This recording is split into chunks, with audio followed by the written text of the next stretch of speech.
మీరు తెలుసుకోకుండానే మీరు చేసే ప్రతి పని, మీరు చెప్పే ప్రతి మాట, మీరు చూపే ప్రతి రియాక్షన్ ఎవరో గమనిస్తున్నారు.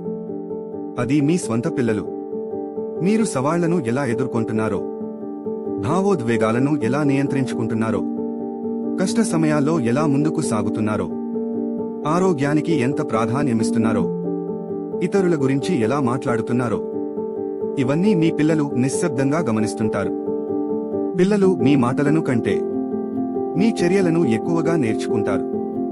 మీరు వారికి ఏం చెప్పినా, మీరు ఏం చేస్తున్నారో అదే వారికి నిజమైన పాఠం అవుతుంది.